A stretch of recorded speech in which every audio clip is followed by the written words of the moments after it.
Qizlar, qo'limni bitta tarafida konsiler, bitta tarafida BB krem turibdi. Men oldinlari konsiler ham, BB krem ham, tonalniy krem ham bir xil narsa deb o'yladim. Faqatgina ular rangida farq qiladi deb o'yladim.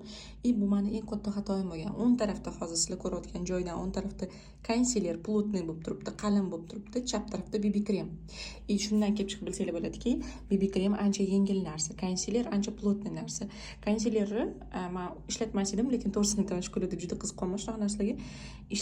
Ishlatsanglar bilinadi, что qanaqa makiyajlarni ochib berishi, ko'zinglarni выражениясini qanaqa chiroyli ochishi, ko'z tagidagi sinyaklarni yopib beradi, ajinlarni yopib beradi yoki bo'lmasam yuzdagi dog'larni yaxshi yopib beradi. Bu qalin narsa bo'lganligi sababli menga yozishadi, yuzimda ugriklarim bor, tonalniy kremni plotniysini bering deyishadi. Yo'q, tonalniy krem konsiler vazifasini bajarib bera olmaydi.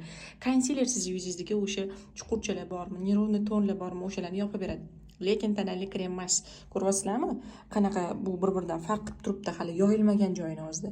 Bu yoyilsa, bittasi yopib beradi, ikkinchisi ranginglarni tiniqlashtirib beradi. Shuni farqini bilib olinglar degan maqsadda hozir sizlarga shu videoni oldim.